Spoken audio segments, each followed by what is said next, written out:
Ukraine और रूस की जंग को एक तरफ डोनाल्ड ट्रंप टॉमहॉक सप्लाई करके भड़का रहे हैं, पुतिन और ज़ेलेंस्की की दुश्मनी को हाइमार्स वाले लॉन्ग रेंज रॉकेट डालकर खौला रहे हैं। नेटो को F-16 सप्लाई करके रूस को बता रहे हैं कि अब हमला मॉस्को से आगे किया जाएगा। डोनाल्ड ट्रंप ने हर तरह के हथियार ज़ेलेंस्की और उनको बचाने वाले नेटो साथियों को सप्लाई करने शुरू कर दिए हैं। पुतिन को डराने के लिए डोनाल्ड ट्रंप की हर चाल बहुत ज्यादा विध्वंसक है।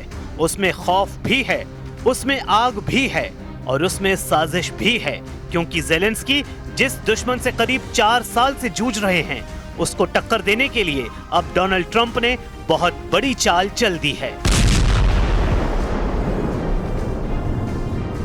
यूक्रेन में पुतिन के युद्ध को खत्म करने के लिए डोनाल्ड ट्रंप ने बहुत बड़े लड़ाका लीडर को उतारने का फैसला किया है। ये रूस की सेना की कामयाबियों को कमजोर करने वाला बहुत बड़ा कदम माना जा रहा है।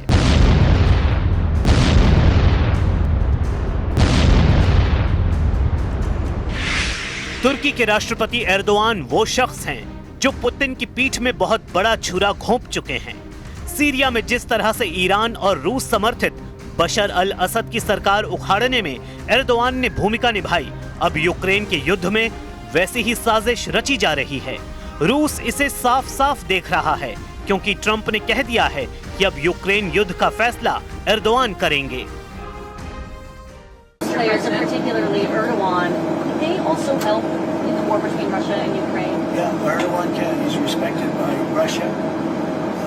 Ukraine I can't tell you about, but he is respected by Putin. And he's a friend of mine, you know, you can see. Why I get along with the tough ones. I don't get along with the weak ones. I get along with the tough ones. I don't know what that is, but Erdogan's been great with me.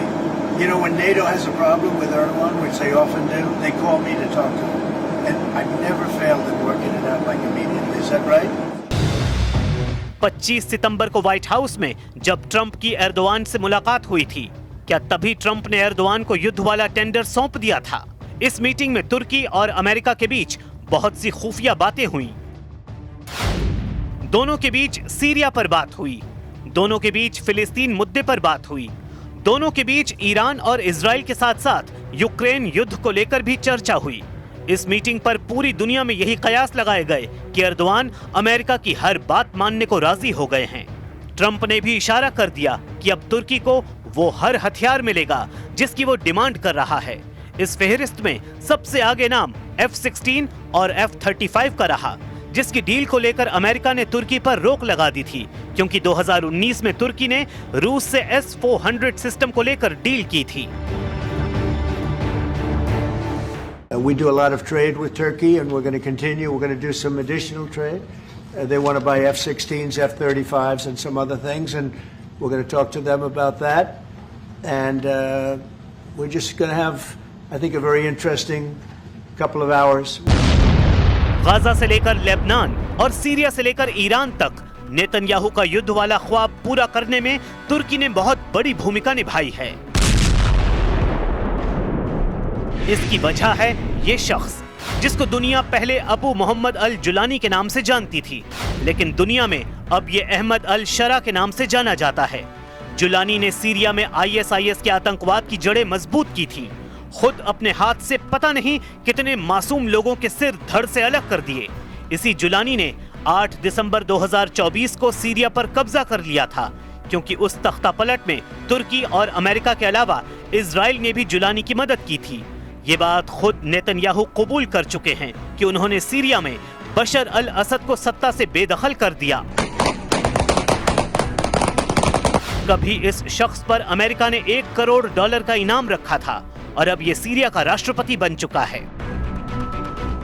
तुर्की का करीबी Jolani Donald Trump सरकार का भी यार बन चुका है। पिछले साल 8 दिसंबर को सीरिया पर कब्जा करने के बाद जुलानी तुर्की और अमेरिका का खासम खास बन चुका है।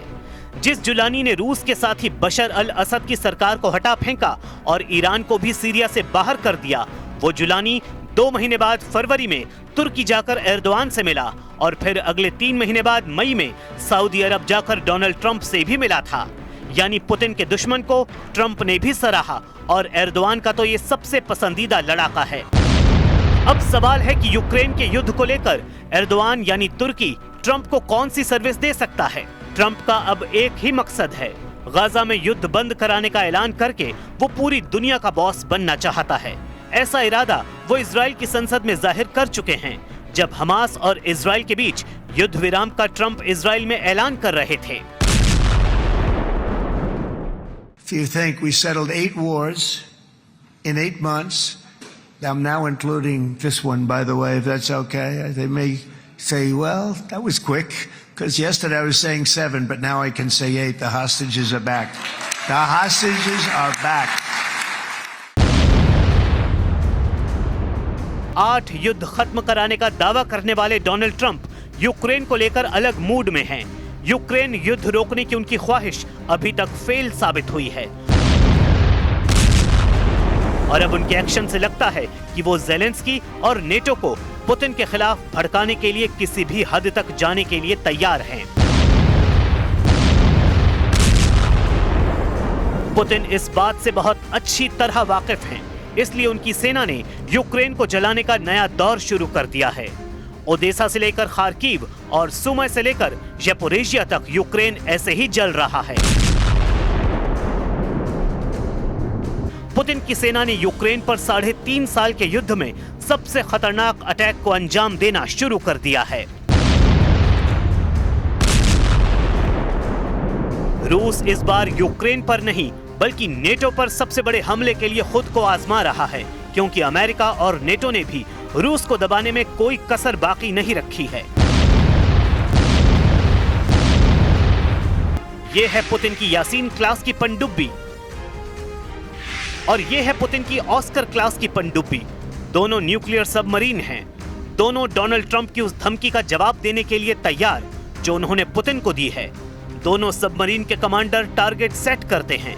ऑर्डर जारी किया जाता है कि दुश्मन को पूरी तरह तबाह कर दो। इसके बाद पूरा क्रू हरकत में आ जाता है क्योंकि मिसाइल लॉन्च होने को तैयार है। प्रशांत महासागर में अलास्का से बहुत करीब ये मिसाइल दागी गई। जाहिर है जवाब डोनाल्ड ट्रंप को दिया जा रहा है।